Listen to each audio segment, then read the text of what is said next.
Speed plus Karnataka ವಿಶೇಷ ಕಾರ್ಯಕ್ರಮಕ್ಕೆ ಸ್ವಾಗತ. ನಾನು ಸುನಂದ ಅನ್ಸೂಯ. ಕನ್ನಡ ಚಿತ್ರರಂಗದಲ್ಲಿ ತಮ್ಮ ಅದ್ಭುತ ಕಾಮಿಡಿ ಟೈಮಿಂಗ್, ವಿಶಿಷ್ಟ ಮ್ಯಾನರಿಸಂ ಹಾಗೆ ಸಹಜ ನಟನೆ ಮೂಲಕ ಕನ್ನಡಿಗರನ್ನ ನಗಿಸ್ತಾ ಮನೆ ಮಾತಾಗಿರುವಂತಹ ನಟ ಅಂದರೆ ಅದು ಚಿಕ್ಕಣ್ಣ. ಸಾಮಾನ್ಯ ಹಿನ್ನೆಲೆಯಿಂದ ಬಂದಂತಹ ಚಿಕ್ಕಣ್ಣ ಕೇವಲ ತಮ್ಮ ಕಠಿಣ ಪರಿಶ್ರಮ ಹಾಗೆ ನೈಜ ಪ್ರತಿಭೆಯಿಂದ ಸ್ಯಾಂಡಲ್ವುಡ್ನ ಟಾಪ್ ಹಾಸ್ಯ ನಟನಾಗಿ ಬೆಳೆದಿರುವಂತಹ ಚಿಕ್ಕಣ್ಣ ಇತ್ತೀಚೆಗೆ ಉಪಾಧ್ಯಕ್ಷ ಚಿತ್ರದ ಮೂಲಕ ನಾಯಕ ನಟನಾಗಿಯೂ ಸಹ ಯಶಸ್ಸನ್ನ ಕಂಡಿದ್ದಾರೆ. ಇನ್ನು ಕನ್ನಡ ಚಿತ್ರರಂಗದ ಬಾಕ್ಸ್ ಆಫೀಸ್ ಸುಲ್ತಾನ, ಚಾಲೆಂಜಿಂಗ್ ಸ್ಟಾರ್ ದರ್ಶನ್ ಹಾಗೆ ಚಿಕ್ಕಣ್ಣ ಇವರಿಬ್ಬರ ನಡುವಿನ ಆಪ್ತತೆ, ಭ್ರಾತೃತ್ವ ಹಾಗೆ ಇವರಿಬ್ಬರ ಸ್ನೇಹ ಏನಿದೆ ಇಡೀ ನಾಡಿಗೆ ತಿಳಿದಿರುವಂತಹ ವಿಚಾರ. ಚಿಕ್ಕಣ್ಣ ಅವರು ದರ್ಶನ್ ಅವರನ್ನ ಕೇವಲ ಒಬ್ಬ ಸಹ ನಟನಾಗಿ ನೋಡಿಲ್ಲ, ತನ್ನ ಸ್ವಂತ ಅಣ್ಣನಂತೆ ದೇವರಿಗಿಂತ ಮಿಗಿಲಾಗಿ ಗೌರವವನ್ನ ಕೊಡ್ತಾ ಇದ್ರು. ಇನ್ನು ಇವರಿಬ್ಬರ ಕಾಂಬಿನೇಷನ್ ಏನಿದೆ ಬೆಳ್ಳಿ ಪರದೆಯ ಮೇಲೂ ಸಹ ಅದೆಷ್ಟೋ ಬಾರಿ ಮೋಡಿಯನ್ನ ಮಾಡಿತ್ತು. ದರ್ಶನ್ ಅವರ ಪ್ರತಿಯೊಂದು ಹೆಜ್ಜೆಯಲ್ಲೂ ಸಹ ಅವರ ಕಷ್ಟ ಇರ್ಬೋದು, ಸುಖ ಇರ್ಬೋದು, ಚಿಕ್ಕಣ್ಣ ಸದಾ ಬೆನ್ನೆಲುಬಾಗಿ ನಿಲ್ತಾ ಇದ್ರು ದರ್ಶನ್ ಅವರಿಗೆ. ಹೀಗೆ ಯಶಸ್ಸಿನ ಉತ್ತುಂಗದಲ್ಲಿದ್ದಂತಹ ಚಿಕ್ಕಣ್ಣ ಅವರು ಸುಮಾರು 2 ವರ್ಷಗಳ ಹಿಂದೆನೆ ಪಾವನ ಅನ್ನೋರ ಜೊತೆ ಅತ್ಯಂತ ಸರಳವಾಗಿ, ಯಾವುದೇ ಒಂದು ಅದ್ದೂರಿತನ ಇಲ್ಲದೆ ತಮ್ಮ ಮನೆಯವರ ಹಾಗೆ ಒಂದು ಆಪ್ತರ ಸಮ್ಮುಖದಲ್ಲಿ ಗುಟ್ಟಾಗಿ ಎಂಗೇಜ್ಮೆಂಟನ್ನು ಮಾಡ್ಕೊಳ್ತಾರೆ. ತಮ್ಮ ಖಾಸಗಿ ವಿಚಾರಗಳನ್ನು ಪಬ್ಲಿಕ್ ಆಗಿ ಹೆಚ್ಚಾಗಿ ತೋರಿಸ್ಕೊಳ್ಳೋದಕ್ಕೆ ಇಷ್ಟಪಡದಂತಹ ಚಿಕ್ಕಣ್ಣ ನಿಶ್ಚಿತಾರ್ಥವಾಗಿ ಇಷ್ಟು ವರ್ಷಗಳಾದರೂ ಸಹ ಮದುವೆನೇ ಆಗದೆ ದಿನಗಳನ್ನು ಮುಂದೂಡ್ತಾನೆ ಬರ್ತಾ ಇದ್ದಾರೆ. ಇದೇ ಸಮಯದಲ್ಲಿ ಸ್ಯಾಂಡಲ್ವುಡ್ನಲ್ಲಿ ಅಕ್ಷರಶಃ ಬಿರುಗಾಳಿಯೊಂದು ಎದ್ದಿತ್ತು. ಇಡೀ ರಾಜ್ಯವೇ ಬೆಚ್ಚಿ ಬೀಳಿಸುವಂತಹ ರೇಣುಕಾಸ್ವಾಮಿ ಕೊಲೆ ಪ್ರಕರಣದಲ್ಲಿ ನಟ ದರ್ಶನ್ ಅವರು ಪ್ರಮುಖ ಆರೋಪಿಯಾಗಿ ಜೈಲನ್ನ ಸೇರ್ತಾರೆ. ಈ ಒಂದು ಪ್ರಕರಣದ ತನಿಖೆ ವೇಳೆ ಚಿಕ್ಕಣ್ಣ ಅವರಿಗೂ ಸಹ ಪೊಲೀಸರು ನೋಟಿಸ್ ಅನ್ನ ಕೊಟ್ಟು ವಿಚಾರಣೆಗೆ ಕರೀತಾರೆ.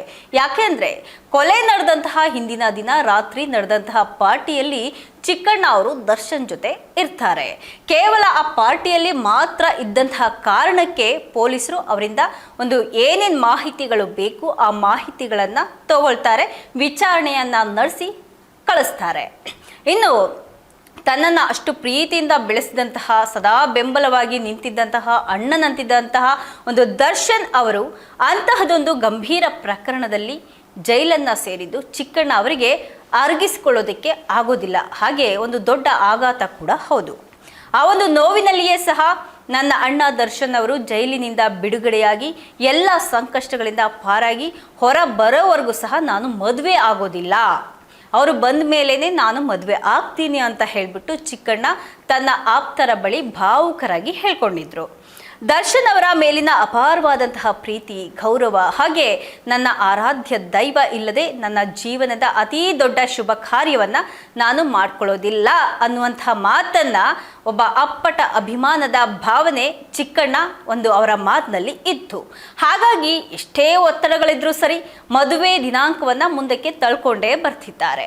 ನಟ ದರ್ಶನ್ ಅವರು ಬಿಡುಗಡೆ ಆದಮೇಲೆ ನಾನು ಮದುವೆ ಆಗ್ತೇನೆ ಅಂತ ಹೇಳಿದಂತಹ ಚಿಕ್ಕಣ್ಣ ಈಗ ವಿಧಿ ಇಲ್ಲದೆ ಮದುವೆಗೆ ಸಜ್ಜಾಗಿದ್ದಾರೆ. ಹಾಗಾದರೆ ಯಾಕೆ ಇಷ್ಟೆಲ್ಲ ಹೇಳಿಬಿಟ್ಟು ಯಾಕೆ ಮದುವೆಗೆ ಸಜ್ಜಾಗಿದ್ದಾರೆ ಅಂತ ಹೇಳೋದಾದರೆ, ಇದೀಗ ಎಲ್ಲರ ಅಚ್ಚರಿಗೆ ಕಾರಣವಾಗುವಂತೆ ಚಿಕ್ಕಣ್ಣ ಅವರು ದಿಢೀರ್ ಅಂತ ಹೇಳಿಬಿಟ್ಟು ಹಸೆಮಣೆ ಏರೋದಕ್ಕೆ ರೆಡಿ ಆಗಿಬಿಟ್ರು. ದರ್ಶನ್ ಬಿಡುಗಡೆ ಆಗೋವರೆಗೂ ನಾನು ಕಾಯ್ತೀನಿ ಅಂತ ಹೇಳಿದವರು ಈಗ ವಿಧಿನೇ ಇಲ್ಲದೆ, ಅಂದರೆ ದರ್ಶನ್ ಆಚೆ ಬರೋದು ಅವ್ರಿಗೆ ಒಂದು ಡೌಟ್ ಬಂದಿರಬಹುದು, ಈಗ ವಿಧಿ ಇಲ್ಲದೆ ಮದುವೆಗೆ ಮುಂದಾಗಿದ್ದಾರೆ ಚಿಕ್ಕಣ್ಣ ಅವರು. ಹಾಗಾದರೆ ಯಾಕೆ ಅಂದರೆ ನಮಗೆ ಗೊತ್ತಿರೋ ಪ್ರಕಾರ, ಮೂಲಗಳ ಪ್ರಕಾರ ಇದರ ಹಿಂದೆ ಒಂದು ಬಲವಾದಂತಹ ಜೊತೆಗೆ ಭಾವನಾತ್ಮಕವಾದಂತಹ ಕಾರಣ ಇದೆ ಅನ್ನೋದು.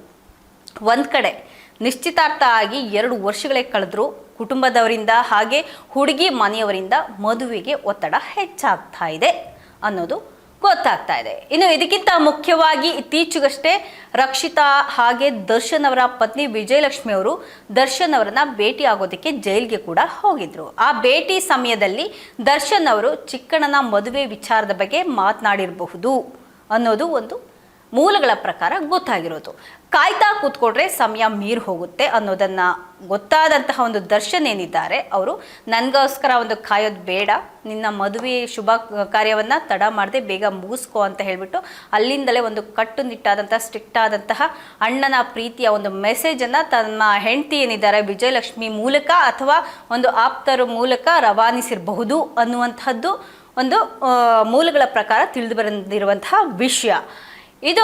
ಇನ್ನು ಅಣ್ಣನಂತಿರುವಂತಹ ದರ್ಶನ್ ಅವರೇ ಸ್ವತಃ ಈ ರೀತಿಯಾದಂತಹ ಒಂದು ಆರ್ಡರ್ ಮಾಡಿದ್ದಾರೆ, ಮದುವೆ ಆಗಲೇಬೇಕು ನೀನು, ನನ್ನ ಮಾತನ್ನು ಮೀರಬಾರ್ದು ಅಂತ ದರ್ಶನ್ ಅವರೇ ಹೇಳಿರಬಹುದು. ಜೊತೆಗೆ ಕುಟುಂಬದವರ ಒತ್ತಾಯಕ್ಕೂ ಮಣಿದಂತಹ ಚಿಕ್ಕಣ್ಣ ಅವರು ಸ್ವಲ್ಪ ಭಾರವಾದಂತಹ ಮನಸ್ಸಿನಲ್ಲೇ ಈಗ ಮದುವೆಗೆ ಸಿದ್ಧರಾಗಿದ್ದಾರೆ ಅಂತ ಹೇಳಲಾಗ್ತಾ ಇದೆ. ಅಂದರೆ ಈಗ ಜೈಲಲ್ಲಿರುವಂತಹ ದರ್ಶನ್ ಅವರು ನನ್ನನ್ನು ಕಾಯಬೇಡ, ನಾನು ಬರೋ ಡೌಟು ಇನ್ನು ಲೇಟ್ ಆಗಬಹುದು, ಇನ್ನು ನನ್ನನ್ನು ಕಾಯ್ಕೊಂಡು ಕೂತ್ಕೊಂಡ್ರೆ ಟೈಮ್ ಕೂಡ ಮೀರಿ ಹೋಗುತ್ತೆ, ದಯವಿಟ್ಟು ಬೇಗ ಮದುವೆ ಆಗೋ, ಇದು ನನ್ನ ಆರ್ಡ್ರ್ ಅಂತ ಹೇಳ್ಬಿಟ್ಟು ಅಲ್ಲಿಂದಲೇ ಆರ್ಡ್ರು ಕೂಡ ಮಾಡಿದ್ದಾರೆ ಅಂತ ಹೇಳಲಾಗ್ತಾ ಇದೆ.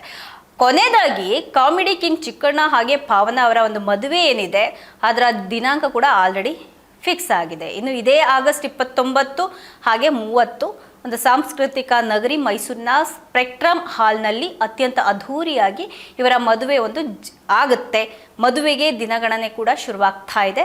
ಚಿಕ್ಕಣ್ಣ ಅವರು ಮದುವೆಯ ಎಲ್ಲ ಸಿದ್ಧತೆಗಳನ್ನು ಕೂಡ ಮಾಡ್ಕೊಳ್ಳೋದ್ರಲ್ಲಿ ಬ್ಯುಸಿ ಆಗಿದ್ದಾರೆ.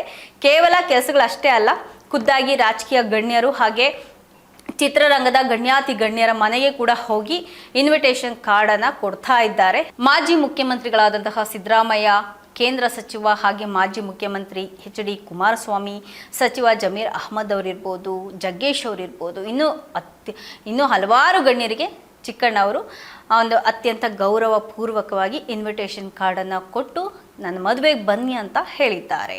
ಈ ಎಲ್ಲ ಫೋಟೋಗಳು ಇದೀಗ ಸಾಮಾಜಿಕ ಜಾಲತಾಣಗಳಲ್ಲಿ ತುಂಬ ವೈರಲ್ ಆಗ್ತಾ ಇದೆ. ಒಂದು ಕಡೆ ತಮ್ಮ ದೀರ್ಘಕಾಲದ ಪ್ರೀತಿಯ ಗೆಳತಿಯೊಡನೆ ದಾಂಪತ್ಯ ಜೀವನಕ್ಕೆ ಕಾಲಿಡ್ತಿರುವಂಥ ಒಂದು ಸಂಭ್ರಮ ಚಿಕ್ಕಣ್ಣ ಅವ್ರಿಗೆ ಇದ್ದರೆ, ಇನ್ನೊಂದು ಕಡೆ ತನ್ನ ಪ್ರತಿ ಹೆಜ್ಜೆಯಲ್ಲೂ ಬೆನ್ನಿಗೆ ನಿಂತಿದ್ದಂತಹ ಅಣ್ಣ ದರ್ಶನ್ ತನ್ನ ಮದುವೆ ಶುಭ ಗಳಿಗೆಯಲ್ಲಿ ಇರೋದಿಲ್ವಲ್ಲ ಅನ್ನುವಂತಹ ಸಣ್ಣದೊಂದು ಬೇಸರ ಕೂಡ, ಜೊತೆಗೆ ಶೂನ್ಯ ಭಾವ ಕೂಡ ಚಿಕ್ಕಣ್ಣ ಅವರ ಮನಸ್ಸಿನ ಮೂಲೆಯಲ್ಲಿ ಖಂಡಿತವಾಗೂ ಕಾಡ್ತಾ ಇರುತ್ತೆ. ಏನೇ ಆಗಲಿ ಕಾಲಾಯ ತಸ್ಮೈ ನಮಃ ಅನ್ನೋ ರೀತಿ ಜೀವನದ ಚಕ್ರ ಯಾರಿಗಾಗಿಯೂ ಕಾಯೋದಿಲ್ಲ, ಉರುಳ್ತಾನೇ ಇರುತ್ತೆ.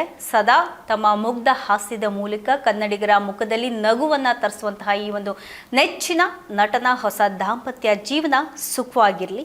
ಅವರ ಜೀವನದಲ್ಲಿರುವಂತಹ ಎಲ್ಲ ಒಂದು ಕನ್ಫ್ಯೂಷನ್ಸ್ ಏನಿದೆ ಅದೆಲ್ಲ ದೂರ ಆಗಿ ನೆಮ್ಮದಿ ಸಿಗಲಿ ಅನ್ನೋದೇ ಎಲ್ಲ ಚಿತ್ರ ರಸಿಕರು ಹಾಗೆ ಅಭಿಮಾನಿಗಳ ಒಂದು ಹಾರೈಕೆ.